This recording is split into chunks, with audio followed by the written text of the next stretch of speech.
Celeb Savant is a career retrospective type interview focusing on singers, actors, and industry experts. Join Barrett Edelstein now as he dives into the entertainment world.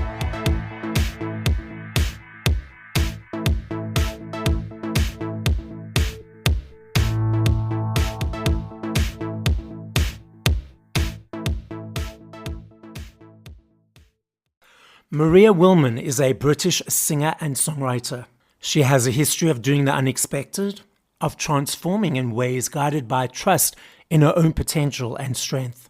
Maria is a qualified psychologist, and the lightning bolt hit in 2019 when she decided to follow her creative endeavors professionally.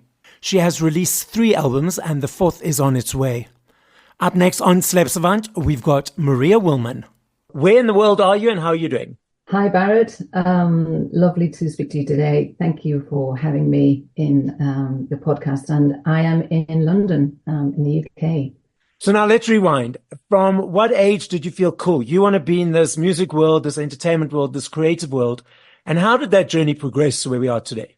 You know, everybody goes back to as far back as you can, I guess, you know, since you're a child. I think I was artistic all the way through, always loved to perform in all various ways. I started ballet at the age of 4, singing, playing guitar at the age of 10. I wanted to pursue the arts. I think when I was, my sort of teenage years, I did think, yeah, this is the route I want to take and pursue, dramatic art. I was persuaded not to, because that wasn't, or maybe I should say that wasn't well received or supported. And I detoured. I thought, okay, let's bank that one, put it on the side and consider something that might tie along with that, which was in my case, psychology. So I became a clinical psychologist, and on the side, I kept doing, creative stuff throughout my life. The way I've arrived, to be in this industry today, it's relatively recent. I started just writing my own songs 5 years ago and recording and producing, so relatively early.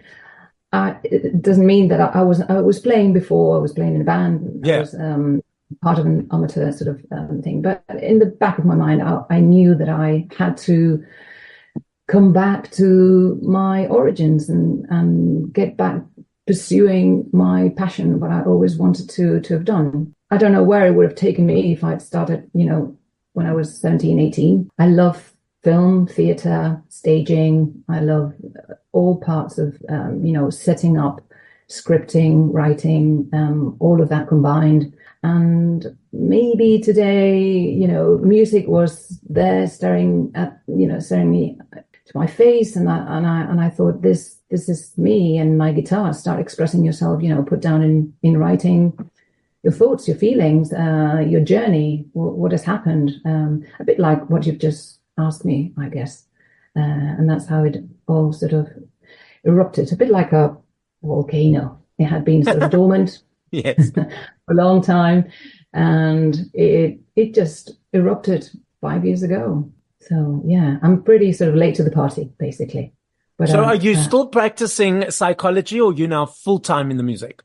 I've gone back to practicing psychology. Yes, I love being able to be part of the journey of other people. I was going to say help, but that's way too high up in if only I can be walking alongside somebody else and just accompanying them in their journey. I love the privilege of being part of that. So I'm back. I did abandon psychology for a while because I was just in the midst of doing other things in my life. Just life took over.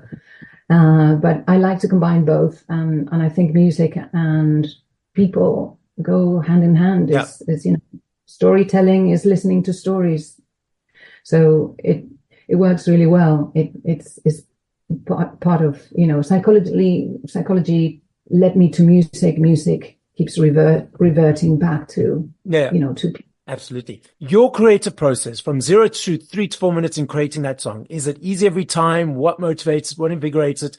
Let's unpack your creative brain. I think it's easy. Maybe I'm lucky. I just need to phrase whatever I want to say with honesty and stripping everything that's unnecessary. Just being as I would say vulnerable. It's the word. I just need to say what I'm trying to say. Sometimes I ramble. I tend to ramble a lot, and it helps me to be specific on a 3-minute or on a pager of what is it that you want to say.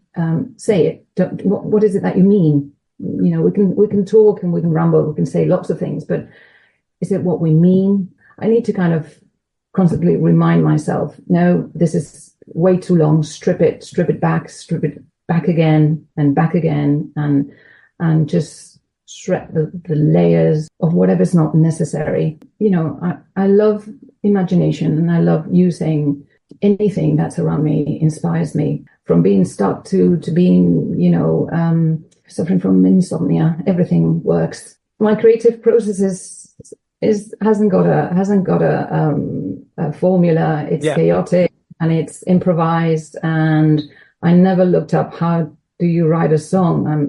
I'm pretty much I was going to say ignorant, but I am.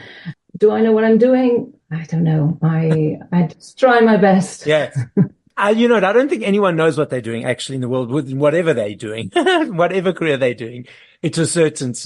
But it's interesting you say that, because you're saying the creative is a chaotic mess, which I think creativity should be chaos sometimes, because it's in that chaos comes something new and refreshing compared to, okay, this is a structure, this is a formula that's controlled. And creativity in whichever format it flows, whether it's acting or singing or stage performance or painting, needs to be out of control in order for it to be flowing and creative. So I totally agree with you with that. Now, you referenced that music was out of your space for a while and it kept coming up in your face to remind you. Like there's a universal law that says what you resist persists. So how was it persisting? In what ways did it keep showing up? I'm the kind of person that will be humming down the street without listening to anything. Just music is in my head, is in my feet, basically. I can't, not move, not dance to a tune. I hear beats everywhere. I guess it's just, it was a knock on the door, kept knocking. I couldn't ignore it. I always say, and this is side sort of story.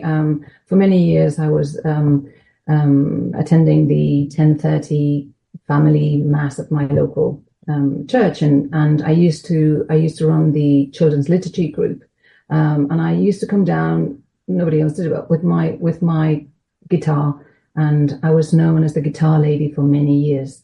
My audience were 3 to 5 year olds. That's where I was. I had a little bit of something that connected me with, enjoying music and whatever setting. It might be a silly sort of maybe, but that's as much as I was doing.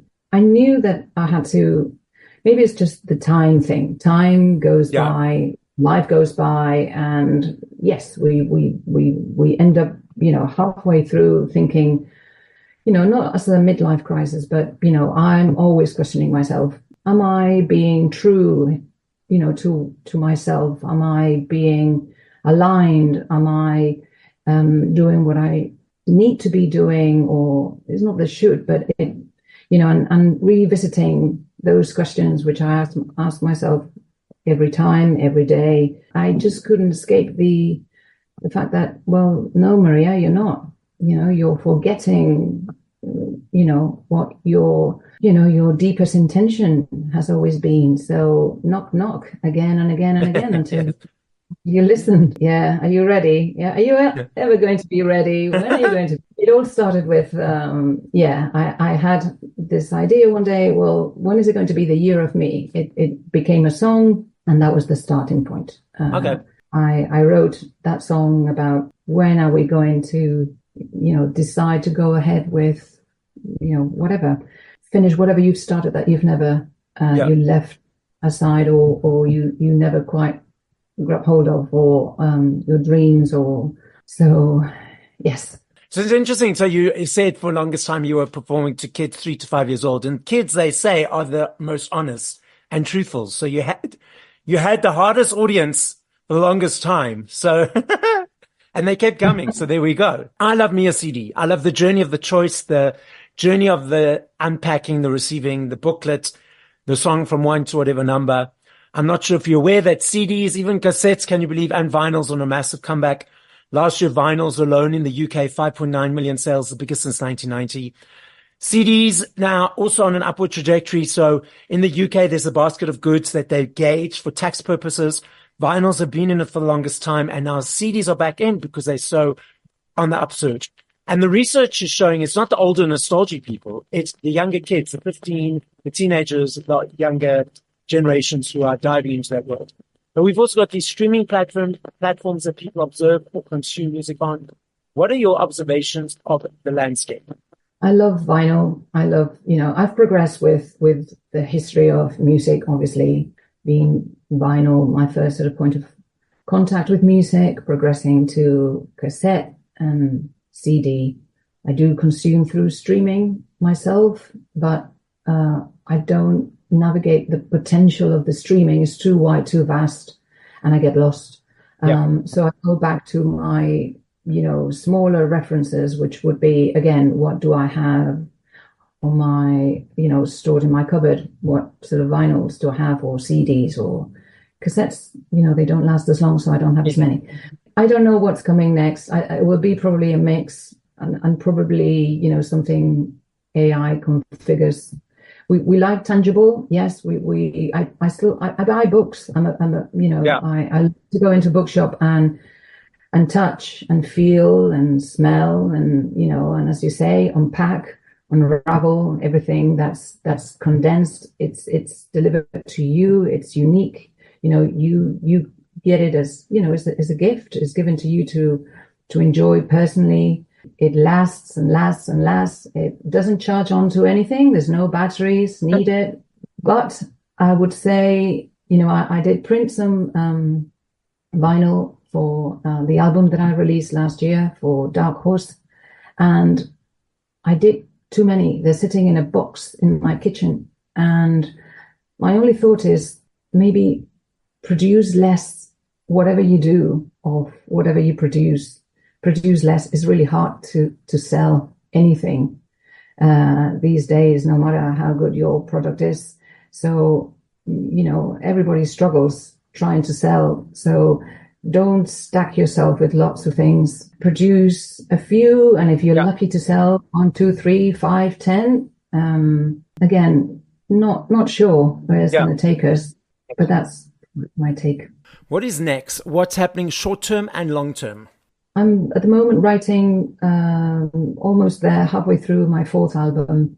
I love being in the recording studio. I'll probably, even though I've been advised not to, I'll disobey. I'll be very naughty and still go up to the recording studio and start recording again. I tend to accumulate material that hasn't yet been released. I've only released 1 album, and I've got 2 other albums ready to go. But I just like to keep creating. If I shut the tap of the creating fountain, I feel very empty, and it's the source that keeps me alive. I forget songs. I will forget the songs. I will forget what I was trying to sort of, where I wanted to have some sort of impact or say. So that's probably going to happen fairly shortly.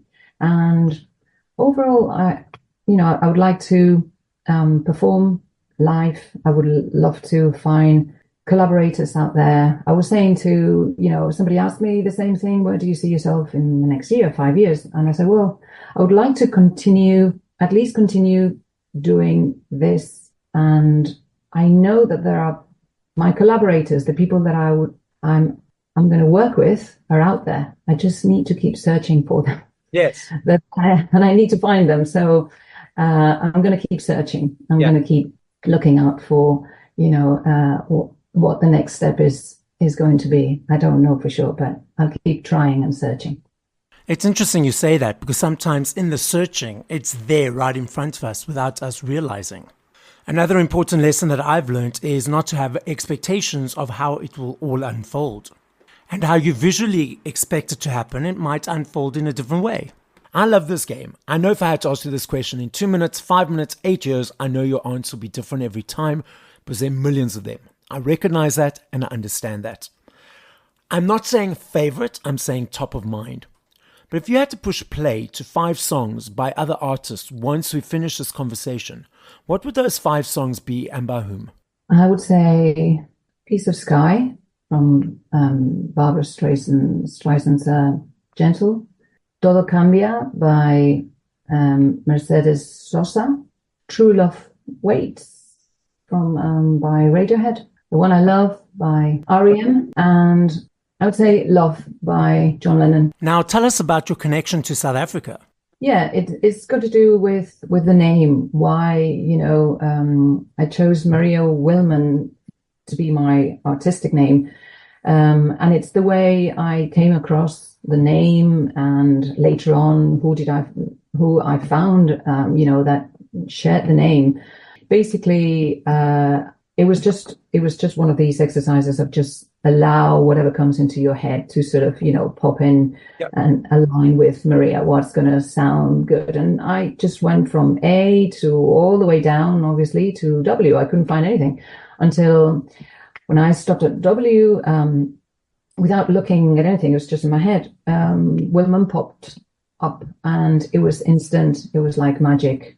Yes, this is it. So I knew it was Maria Wilman, and I thought, okay, let's do a little research. Where does the name Wilman comes from? I did find it sort of originally around the north of England, sort of Yorkshire, and slightly further down. And I looked for the meaning of it, and it surprised me to find that it meant, I think in Latin, the way must be tried.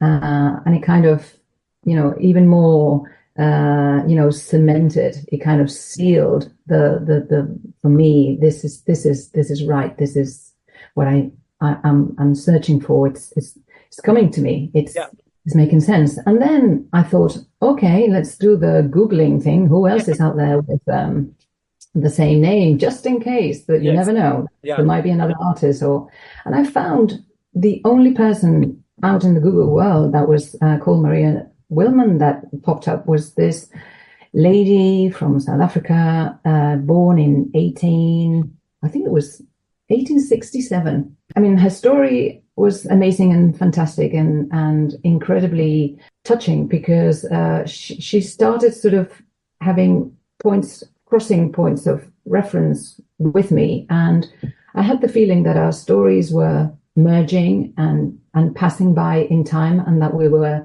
linking in some way. I felt that I had gone back into the past to find her, and I felt the urge to bring her to the moment, and in order to retell her story. I did write a song about Maria Wilman, this incredible woman. You can look her up. Ended up being the director of the McGregor Museum in Kimberley. She was a woman ahead of her time. She was a visionary. She was, someone that, could have obviously lived 150 years almost. She almost lived until she was 90, but she accomplished so much. She came to Cambridge in England to study in 1888 when women not accessing education. Yeah. She was the 5th of 9 girls, and her father was an immigrant from Yorkshire. And I recorded in Yorkshire. So, Wilman, Yorkshire, Maria Wilman from South Africa, coming to Cambridge, me finding her. I wrote the song Lovegrass, inspired by her and through her. I really felt she was speaking to me. I didn't have anything to do with the song. I think she was almost telling me her story herself. And I just got pen and paper and, and just wrote down what I think she was dictating to me. And it was a beautiful experience. It's one of the many projects that I've always said, I want to go back to South Africa. I want to fly to Cape Town and Kimberley. I want to do all my research on her life and her story. I've already started doing bits of that, collecting information on the internet, but I want to go on set. I want to see the places where she worked, where she studied, where, she was in tune with nature and with geology, botany, chemistry, archaeology, and discover her well and bring it to the here and now, link it to my story. My story is way richer because of her story. So the podcast is listened to throughout the world. So as a final message, what would you like to say? I would say, be true to yourself, surrender your fears, and keep trusting your heart. Thank you for listening to this episode of Celeb Savant. Please follow Barrett on TikTok, Instagram, YouTube, and Facebook at Celeb Savant. That's CelebSavant.